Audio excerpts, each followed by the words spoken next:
Hello students, today we are going to start chapter number 4 of your book, that is operating system.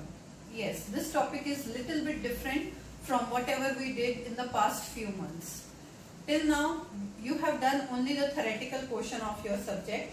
Today we are going to start with the practical portion of your computer subject. Okay, so what is an operating system? As you all can see the definition given in your book and on the board, that it acts as an interface between the user and the hardware. Now that is little bit complex term, act as an interface and between user and hardware, little bit not that much easy to understand, right? Now if I'll ask you what is operating system, I know many of you are going to give me an answer that it is Windows, it is BOS, it is iOS, it is Android. Yes, these are the operating system for your mobile phones. And nowadays you are using maximum mobile phones, whether it is for entertainment purpose or whether it is for education. But if I'll ask you the exact definition of operating system, you are not going to answer me without looking at your book, right students? So first I'll go to the relevant examples so that this definition is going to remain in your mind for the lifetime. Okay, so I'll ask you first thing, that if I want that you should prepare a tea for your mother, what all things you need for it? You'll say that you need tea leaves, you need milk, you need sugar, you need water, right students? All these things you need. Okay, everything is with you, but you don't have a gas burner. Are you able to prepare a tea?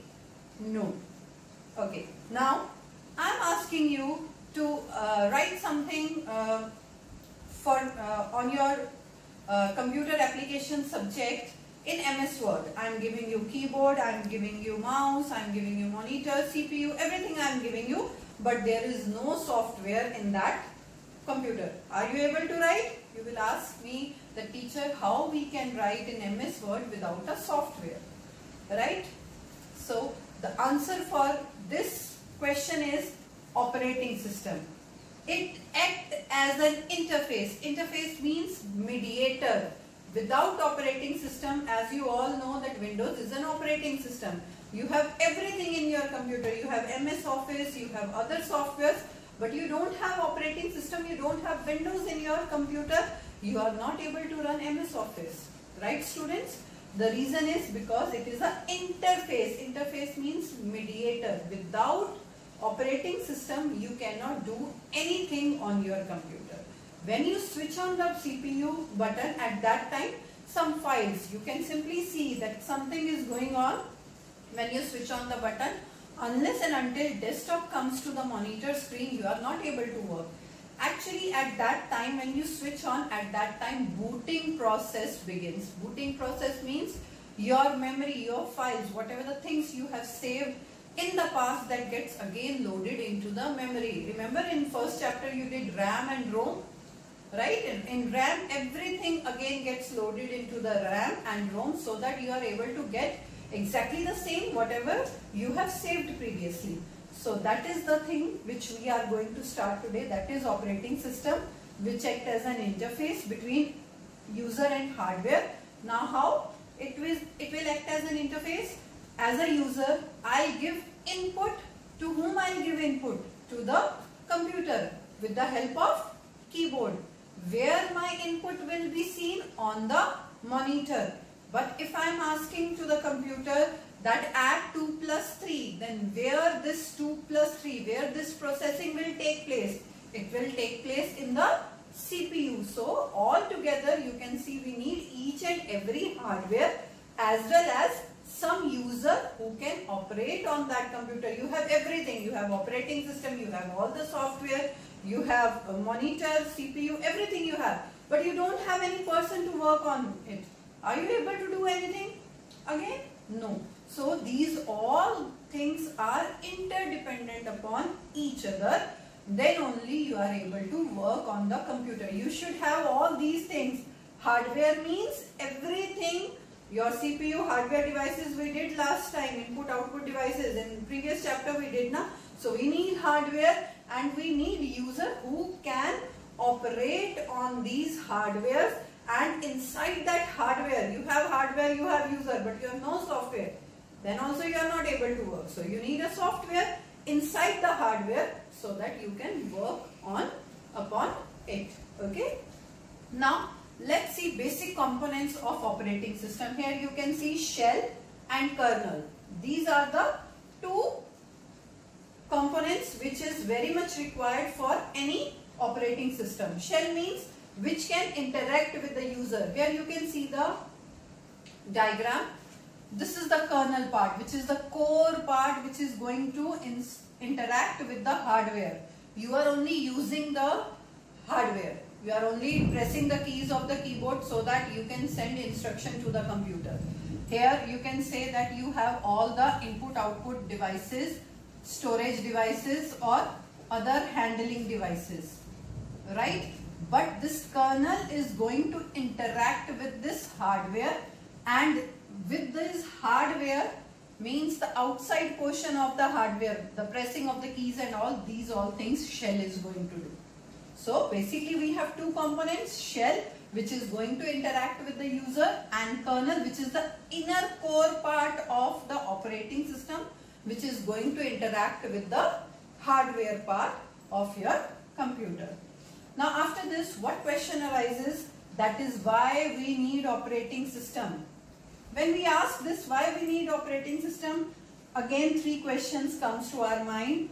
What to do, when to do, and how to do. What to do means what instructions, what things you want your computer to do. Whether you want to do calculation, whether you want your computer to play some songs for you, whether you want to watch any movie. So these are the questions which comes to your mind for using computer. What all things you want to do on the computer. When to do, at what time you can do. Obviously whenever you need some of the answers, whenever like if you want to watch a movie, that means you want to entertain yourself. If you want to do something related to studies, that means you want to increase your knowledge. How to do? How to do means, suppose if you want to enter your class student's name, you are going to choose Excel, right? If you want to have lot of pictures, you are going to choose PowerPoint presentation. If you want to write letter or invitation card, you want to create, then you will go for MS Word. So how to do means which software you are going to do to process your instructions in the computer. Now next comes functions of operating system. What are functions of operating system? First function which you can see, that is processor management. Processor management means, okay, here I'll ask you, how many processors students do you think computer have? Computer have only one processor, right? Again, you know the names Intel Core, Dual, etc. But processor is basically going to process the different tasks given to the computer. Processor means, suppose you, as you all know, that you can type simultaneously, you can listen songs also. So how much time should be allocated to the different process given to the computer by the user? You may give multiple tasks to the computer. Computer is a versatile machine, which means it can handle various tasks at a same time. But there is a processor who divide those tasks and see how much time is to be required for a particular task to get it done. So that is the work of function of operating system, but who will look after? Processor management. Next is memory management. Memory management means how much memory is to be allocated to a particular file, particular folder, or whatever the different things you are saving in the computer. Each and everything should be arranged in a particular manner, like it should be in the C drive, then in a folder, then in a file. The way you are going to allocate the memory to your different files and folder, that should be there. Otherwise, when you are going to locate, when you are going to find your files and folders, you are not able to get. So this is again the function of operating system, that your memory should be managed properly. Next is device management. Device management means you are attaching external devices to your computer, pen drives, or even the hard disk, or any other devices, even your CPU and your keyboard, mouse, everything is attached. So all the devices should be managed properly. Simultaneously, can you use mouse as well as keyboard? No, you cannot. So whenever you are using, according to the device, it should be managed by the operating system. So that is also one of the function of operating system, that is device management. Next is file management. File management means managing your files and folders which you have created. All the things, if you will see that in your computer, each and everything starting from C drive, D drive, everything is arranged in a systematic manner. That is only because of this file management. Next we have is security. Security means the security which you are giving to the computer. How your computers are secured? You are protecting by the unauthorized access, because you have your systems locked with the passwords and all. Those who know your password only, they can have access to your computer, otherwise they cannot use it. So that is the security management of the operating system. Next is error detection. Error detection means sometimes it happens that we made some mistake. Remember students, computer never made mistake. You have studied this in first chapter. Computer never made mistake. I want 2 plus 3, 5. But by mistake I have entered 2 plus 13. Obviously I will get 15, I will not get 5. So that is the method of detecting the error, so that like when I get wrong output, I will check where I did mistake so that I can rectify those error and I am able to get the correct output. So that is error detection. Next is job scheduling. Job scheduling means, suppose you have given 4 tasks to the computer. 1, 2, 3, 4. Now how much time is required to complete first task? How much time is required to do the second task, third task and fourth task? Suppose you have given 4 minutes for first, 3 minutes for second, 2 minutes and 1 minute for the fourth task. So how you will manage that? First task 4 minutes are allotted, but due to some reason it took 5 minutes. Means this task 1 minute will be reduced. Again this task is going to take 1 minute. So this is how they are going to schedule your jobs. Your work is to give different type of jobs to the computer, but operating system will see that these all jobs should be done simultaneously all together with the help of operating system.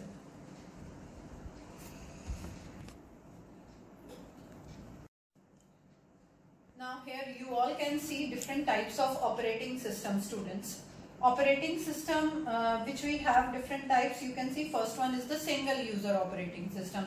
Single user operating system means where you can do only one work at a time. Earlier we were using the first version of Windows is Windows 3.1, that was single user operating system. Even disk operating system, that is DOS, is also single operating system where you have only one screen and you can simply type, even you cannot use mouse along with it. So that is single user operating system. Next is graphical user interface, that on which nowadays you are working, Windows 7 and 8, Windows 10. These are the graphical user interface where you have lot of pictures, you can interact with pictures, you can select different options with the help of mouse. Next is multi-user operating system. Example is Linux and Unix. Multi-user operating system means multiple users can access that single Windows by sitting at different place and they can access that same software by sitting at different place. That is multi-user operating system. Next is multitasking operating system, which you all are doing. Windows 10 is the example. Even in Windows 7 and 8 you can have the multitasking. Multitasking means music is playing in the background and you are using your different like you are typing, or you are maybe preparing an Excel sheet, preparing presentation for your project. All these things comes under multitasking. So that example is Windows 10. Then we have multi-threading operating system. Multi-threading operating system, Windows XP is the example. Students, when on network you are sharing the same screen. Suppose user 1 is also using the operating system, like in your labs, you have only 2 systems. with which CPUs are attached. Whereas the monitors or the mouse or the keyboard which you are using, CPUs are not attached with it. Every software, even the Windows operating system, you are sharing from those two systems with whom CPU is attached. So that is network. All the students are getting that particular system shared at the same time. It's not like that the student, those who is sitting near the that CPU one, they will get at first, whereas the last person will get at the last. No, all will get at the same speed. That is called multi-threading. Then we have real-time operating system. Real-time operating system, students, best example of it, when you are able to watch the live matches, suppose matches in London or it is in Dubai or somewhere else, and that live match would be telecasted here in India. That is real-time operating system. When you are doing video conferencing with your friends and family, that is real-time, means at that time, same thing is happening and it is very far away and you are able to see. Even if it is nearby, you may be talking to your neighbor who is sitting just few miles away from you, and you are able to see and you are able to chat with your family and friends, those who are residing far away from you. So you are able to chat with them. That is the example of real-time operating system. Then distributed operating system, where with the help of network you are distributing the same type of network in different areas, like the ICR which you are using in school, the live classes, the smart classes which you are using. Everything is available in the one system, and that same screen is shared by so many teachers by using different kind of IDs and passwords. So these are the different types of operating system. Now our next topic is commonly used operating system. Now what operating system, different kinds of operating system which are in use now and most popular among people, that we are going to study. First one is the Windows, very normal, like in each and every home, very common operating system which all Indians are using, that is Windows.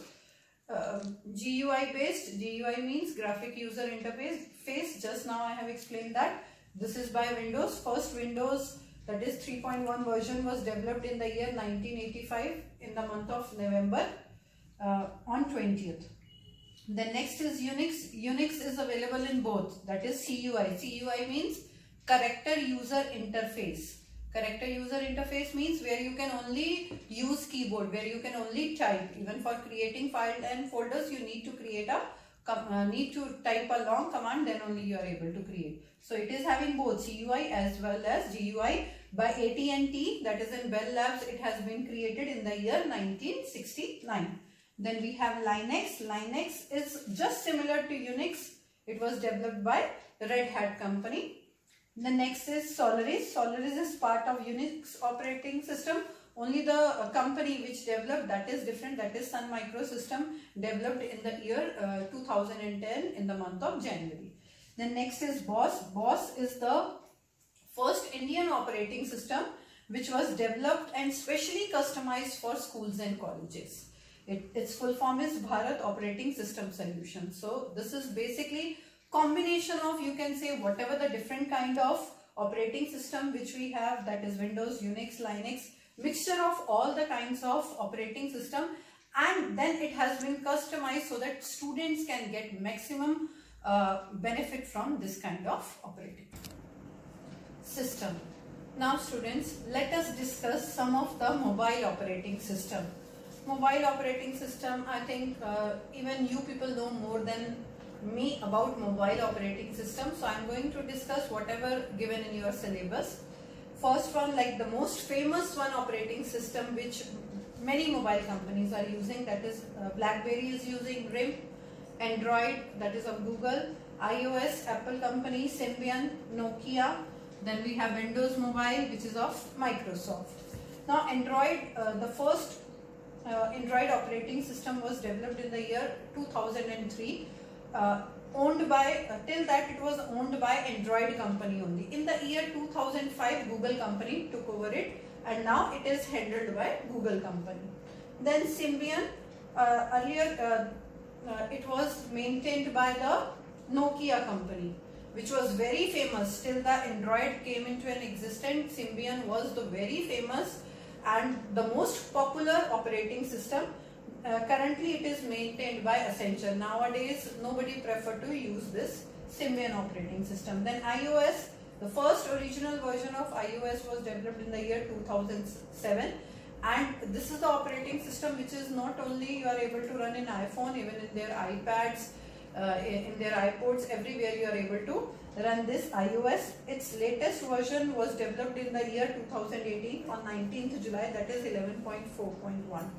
Then we have Windows Mobile Operating System, which is based on Windows CE version, CE kernel version. Nokia Lumia 920 and Windows Phone are basically based on this Windows Mobile Operating System. So students, now if you will see that you are surrounded by so many operating systems nearby you, you are actually, even in your phones, in your computers, in your iPods, in your iPads, your different kind of gadgets which you are using day to day life, you are basically surrounded by different kinds of operating systems. So this is your task. You have to find out what all operating system you have in your different gadgets. I hope this topic is, though it is little bit complicated, is very much clear to you. Please go through the video properly so that you are able to get this complicated topic in an easy manner. Thank you.